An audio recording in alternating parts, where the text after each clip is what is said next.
Good day to you one and all, it is I, Justin Hawkins, and this is Justin Hawkins Rides Again. Hawkins has got that wet side parting. Just got out of the shower and I just don't seem to be able to get my hair under control. Today I'm excited because I'm talking about a song that I remember so well when it came out, Wonderwall by the music band Oasis. It was released in 1995. At that point I was in Huddersfield, I think, or maybe I was somewhere near Huddersfield, and studying music technology. It served me well. I'm just going to get my guitar, do the theme tune, and then we'll crack on. All right. Fair dues, got the old avocado guitar, haven't I? That's nice, isn't it? Justin Hawkins writes again.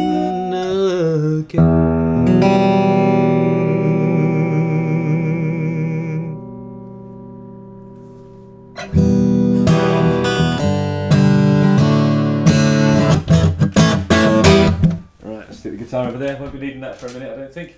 Okay, so Wonderwall was written by Noel Gallagher for the band's second studio album, What's the Story? Morning Glory. According to Gallagher, Wonderwall describes an imaginary friend who's going to come and save you from yourself.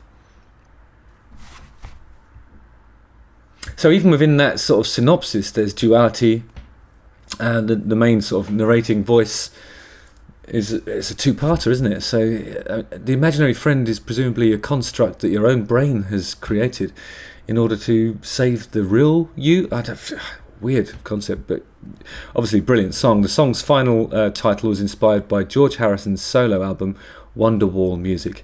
This is what I always say about Oasis. Like, they used to sort of go say a lot about how important John Lennon was to them. I remember back in the days they were sort of almost dismissive of even Paul McCartney's contribution to the Beatles experience. But whenever I hear sort of cues and things that I would consider to be sort of really, really close to like a Beatles thing, it always seems to be George Harrison's writing that inspires them. Like that one that goes, "She's electric, she's in a family full of eccentrics," and there's that bit that goes, "And I want you to know." That bit there reminds me of, "I don't know why nobody told you how to unfold your love," from what's it called? "While My Guitar Gently Weeps."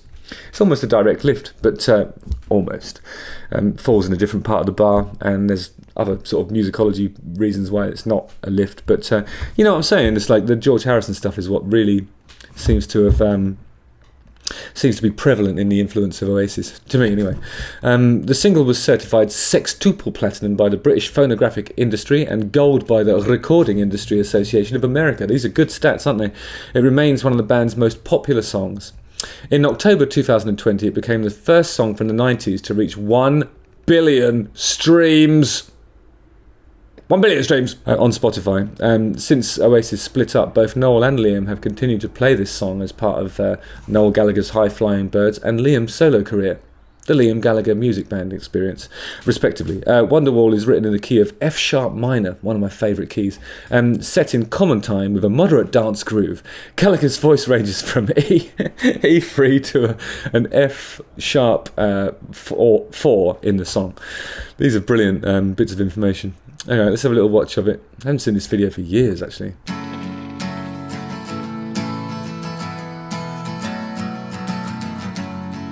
Okay, let's have a look at how I was playing that.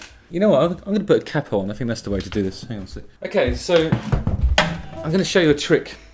Stick a capo on 2, boom, and then you play it like an E minor. But I think what's happening is he's playing an E minor 7 because he's holding what would be the D, and then he's doing that thing that I've talked about in an earlier episode that a lot of singer-songwriters do. You anchor your third finger on this, so when you get to the G it's still relevant because it's the 5th of the G, and then you play a D and it's the root of the D, and it's a sort of whatever that is, it's the 4th of the final chord, which would be in the A shape.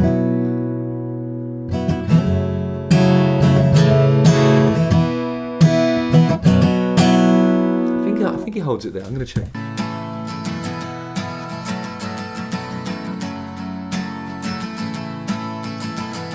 Or maybe he doesn't. seems to have a passing G.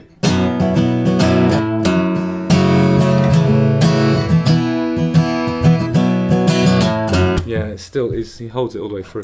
I don't believe that anybody feels the way I do about you now. So think about that second Oasis record. I loved Oasis, especially the first record, and bits of the second record were just brilliant. But I think that the drums became way more technical. There's a lot more sort of ghost notes and groove stuff happening. I've forgotten what the drummer's name is actually, but there was the guy that was on the first record was just really keeping it simple. He was what we call in the music trade a shed builder. Like, it was all on the supersonic, or and kind of did one thing really, really well, and then they changed him for somebody I would say is probably much more versatile drummer. I've forgotten his name. It's one of the White brothers, isn't it? Let me just check. Is it Steve or Oasis drummer? Okay, yes, Alan White. Alan White is the guy that they replaced the original drummer with, and so immediately it just sort of, I think it probably broadened the possibilities that Noel Gallagher had when he was sort of writing these bits of music. This is a good example of, like, I think a shed builder would probably destroy Wonderwall, because it would go like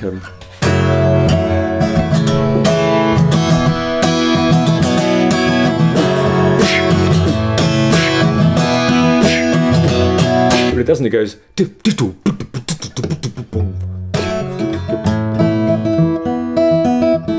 It sort of accents the skip in the strumming pattern. The fire in your heart is out. And it sounds like he's playing it with brushes as well. But you never really had it out. I don't believe that anybody. Yeah, he's playing with brushes, and he's got a single jazz grip on his left hand. It's lovely stuff, isn't it? Body feels the way chewing gum, always cool. I hope you brought enough for everybody. I do about you now. I didn't know there'd be so many. And all the roads we have to walk are winding. So that's my favourite bit of guitar playing on there.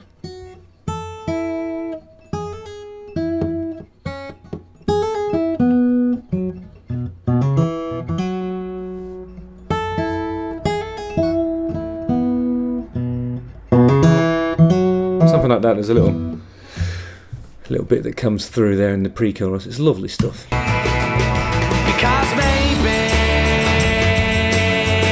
that's blue guitar there, isn't it? When everything else is black and white. It's a little bit like Schindler's List, but instead of the little red girl, it's a little blue guitar. I'm sure it's got nothing to do with it. Oh, and maybe it's because of the Manchester City sports team colours. Could be that, couldn't it? And after all,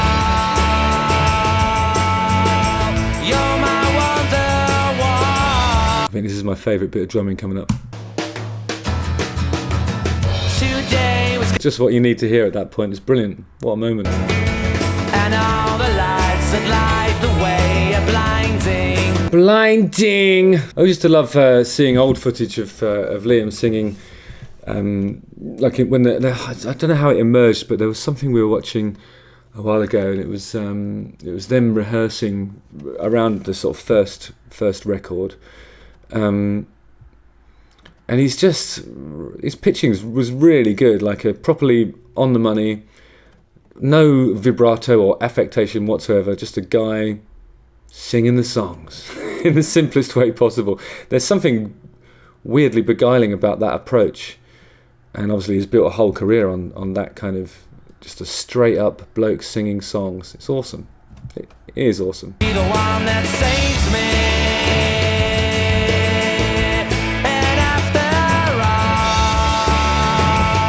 Really quite abysmal attempt at throwing a dart there. If you would like to learn more about darts, then you can always sign up to my Patreon. The link's in the description there, wherein I do actually offer darts tutorials, so that embarrassing moments like the one we've just seen there at, let me check, 3 minutes and 5 seconds will never happen to you. Just follow my instructions, do as I say, and you'll be a darts hero in literally no time. Now the guitar's green. What's going on? now the guitar's yellow. You don't need me to observe this for you. And it's such a lovely guitar. It really does afford the player a rainbow of tone.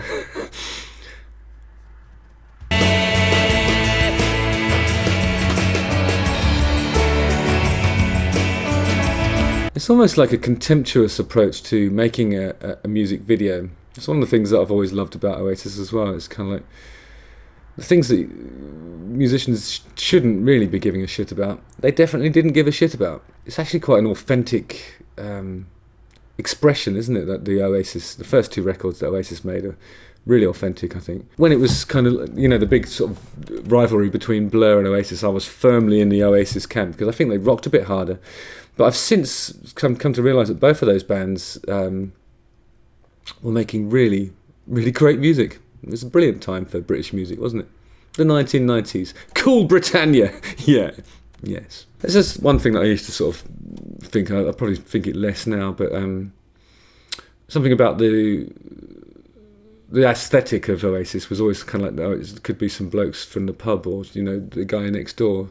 I mean, obviously a really good-looking guy, but it's just like, that used to be the antithesis of what I believed music was about. I've always thought that being a rock star was an aspirational pursuit. The rock star wasn't the boy next door; it was the man living in the big house at the end of the road with a helipad on top of the roof, and a big swimming pool and a huge wall that you had no idea what was going on in there. But now this is a much more sort of this earthy approach is almost like. It's anti-Instagram world as well, isn't it? It's just real. It's just real blokes doing stuff, and I think the sort of the key to their longevity and the reason why these songs are still great and it's still enjoyable to watch this video is because they never cared about anything that didn't matter. It's really that simple. Yeah, it's real stuff, isn't it?